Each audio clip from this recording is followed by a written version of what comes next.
Hello everyone, नमस्कार और स्वागत है आप सभी का आगे इस पॉइंट के 31 अक्टूबर 2020 के the Hindu newspaper analysis session में। और सबसे पहले आप सभी को राष्ट्रीय एकता दिवस की हार्दिक शुभकामनाएं।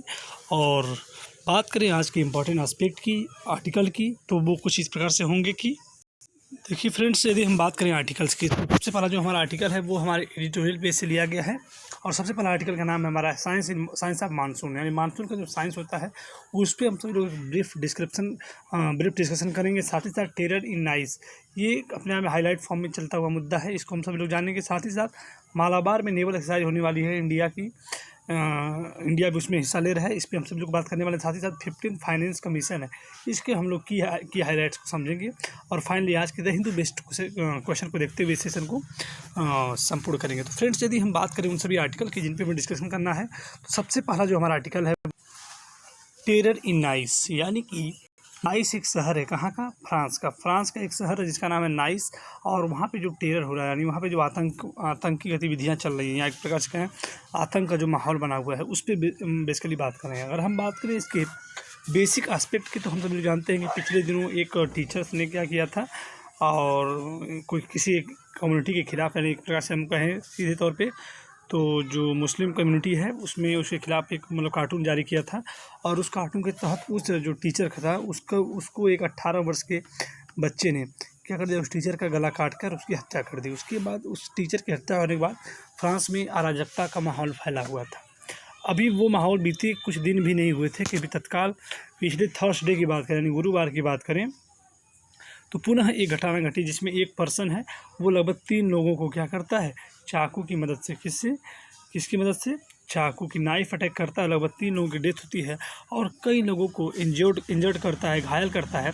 और वहाँ का माहौल को पुनः अराजकतापूर्ण बना देता है। तो इसी पे बेसिकली ये पूरा आर्टिकल डिपेंड है। यानी बात करें, France must win the terror fight if the world is not descend into civilisational chose. देखिए, फ्रांस को ये जो टेरर के खिलाफ जो युद्ध है उसको क्या करना चाहिए, जीतना चाहिए, फाइट उसको लड़नी चाहिए। क्योंकि ये अगर ये नहीं जीतता है तो जो विश्व है वो अराजकतापूर्ण माहौल में ढक जाएगा। क्योंकि जो पिछली घटनाएं बता रही हैं कि किस प्रकार का माहौल फ्रांस में बना हुआ है, तो इसके बेसिक एस्पेक्ट को ऑलरेडी आप सब लोग जानते होंगे।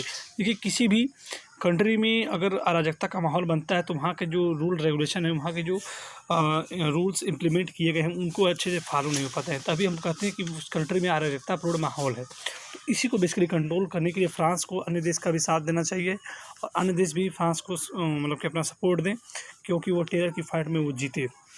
और ये होना भी चाहिए, क्योंकि हमें अगर अपनी कंट्री को शांतिपूर्ण माहौल देना है तो ये बेसिकली इस कदम को उठाना ही पड़ेगा। तो फ्रेंड्स, बात करें नेक्स्ट आर्टिकल, तो इसमें हम देखेंगे कि 15th फाइनेंस कमीशन जो है टू हैंड इन रिपोर्ट नवंबर 9, तो नवंबर 9 को, यानी कि अगले महीने अगर बात करें कल से, तो 9 नवंबर को 15th जो फाइनेंस कमीशन जो वित्त आयोग है, 15वां वित्त आयोग है, उसकी एक रिपोर्ट आने वाली है, उसको हम लोग समझेंगे।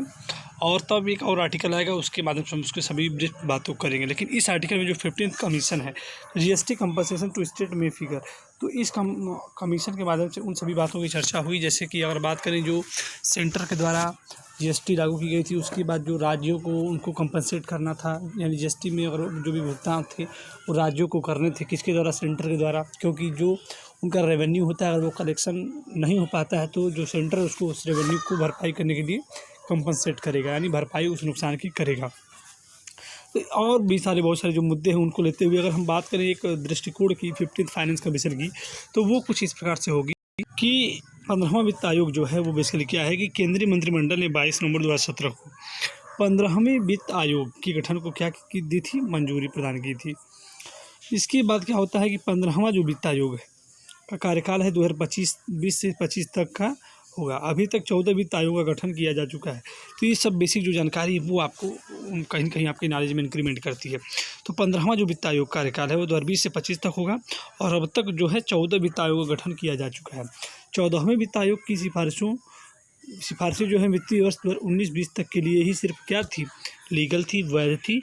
और ध्यातव्य है कि 27 नवंबर 2017 को श्री के सिंह को 15वें वित्त आयोग का अध्यक्ष भी नियुक्त किया गया।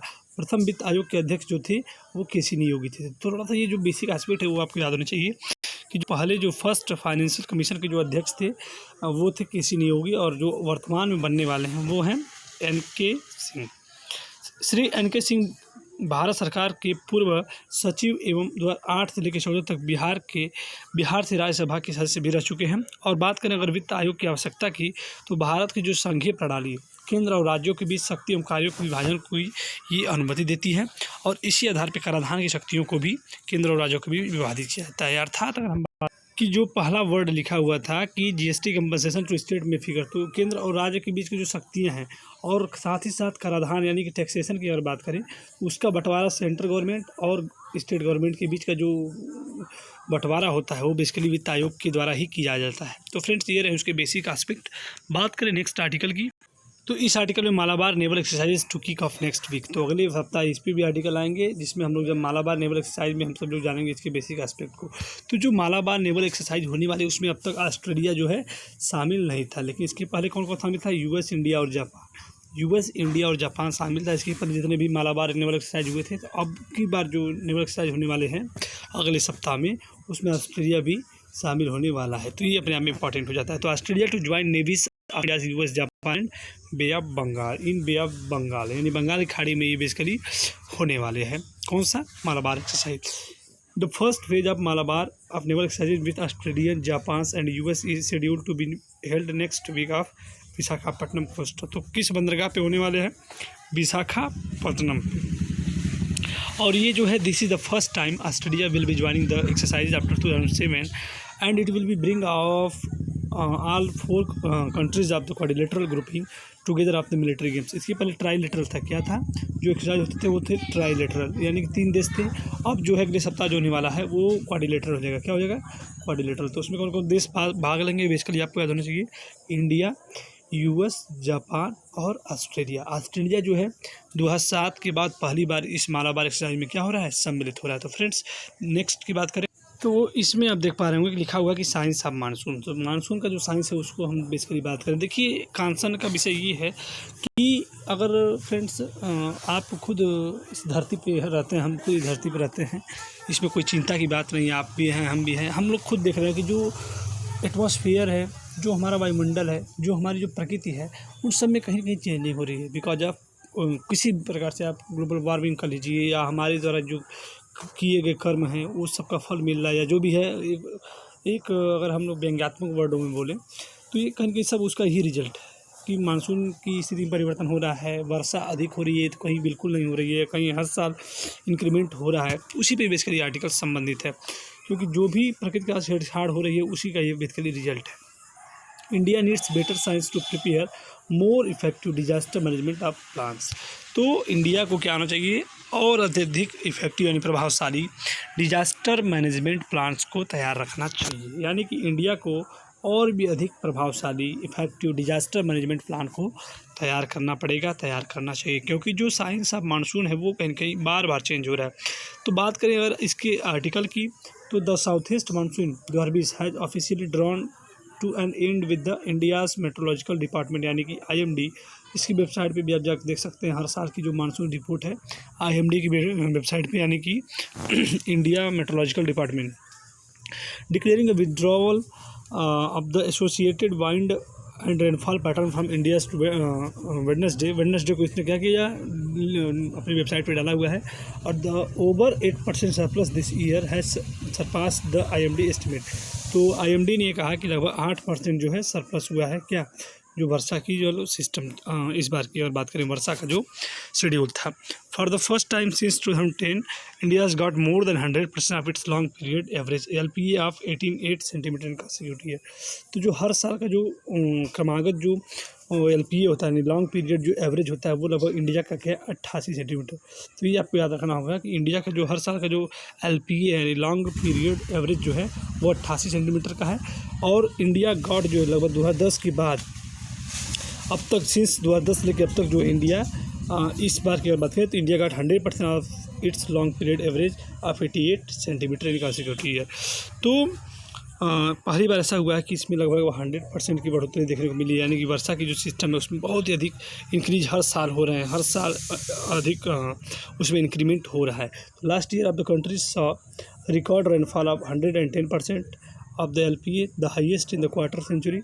India has never got over 105% of the LPA in the consecutive years, at least 30 years, according to records available in since 1988 on the IMD website. तो IMD की वेबसाइट पे उसके जो विगत वर्षों के जो डाटा रहे हैं वर्षा के भारत में, उसके डाटा को आप देख सकते हैं। और साथ ही साथ बात करें अगर इसकी, तो अत्यधिक वर्षा होने के कारण अनेक प्रकार की समस्याओं का सामना करना पड़ रहा है। जैसे कि अगर हम बात करें नेक्स्ट एस्पेक्ट की, तो जो भी इंफ्रास्ट्रक्चर डेवलप रहते हैं, अगर इंडिया की बात करें और विभिन्न इसके राज्यों की बात करें, तो जैसे कि विंटर में भी कुछ राज्य ऐसे हैं, जैसे तमिलनाडु हो गया या फिर और भी बहुत सारे राज्य हैं जिसमें रेनफॉलिंग होती है विंटर सीजन में भी। आंध्र प्रदेश हो गया, इसमें भी विंटर सीजन में भी क्या होती है, मानसून आता है, बारिश होती है। कभी कभी हमारे यूपी में भी और बिहार में बारिश देखने को मिल जाती है विंटर्स में। तो इसके कारण अगर बात करें जो अदर जो एस्पेक्ट है, जैसे मान लीजिए कोई हिमालयन रीजन है या कोई पहाड़ी क्षेत्र है, तो वहाँ पे अत्यधिक बारिश हो रही है, तो जो लैंडस्लाइड हो गया, आपका फसल का डूब जाना हो गया, और भी सारे अनेक एस्पेक्ट जो है मानव जीवन को, ह्यूमन के लाइवलीहुड को इम्पैक्ट अपना डालते हैं, इफेक्ट करते हैं लाइवलीहुड को। तो लैंडस्लाइड होगी, उससे अनेक प्रकार की समस्याओं को देखने को मिल सकता है। देखिए कुल टोटल रीजन ये है कि हर साल जो भारत की जो रेनफॉलिंग है उसमें उसकी जो रेट है, उसकी जो दर है, उसमें लगातार वृद्धि हो रही है। उसमें लगातार क्या हो रही है, वृद्धि। लगातार जो वर्षा की जो स्पीड है या वर्षा की जो रेट है, उसमें बार बार इंक्रीज हर साल देखने को मिल रहा है। तो यही पूरा ओवरऑल इस पूरे एस्पेक्ट में कहा गया है। और इसको आप लोग अदर एस्पेक्ट की तरह समझे तो कहीं ना कहीं इसके हम ही जिम्मेदार हैं, पूरी तरह हम ही लोग जिम्मेदार हैं। तो फ्रेंड्स देखते हैं आज के द हिंदू बेस्ड क्वेश्चन। बात करें यदि द हिंदू बेस्ड क्वेश्चन की, तो इसमें लिखा हुआ है कि right a brief description on finance commission. लगभग आप सभी लोग फाइनेंस कमीशन पे 100 वर्ड्स में पूरा इसका डिस्कशन करने का प्रयास करेंगे। तो फ्रेंड्स आज के सेशन में इतना ही। आई होप ये सेशन आप सभी के लिए इंपॉर्टेंट रहा होगा। तो आज के सेशन में इतना ही, अगले दिन फिर मिलेंगे। तब तक के लिए नमस्कार और धन्यवाद।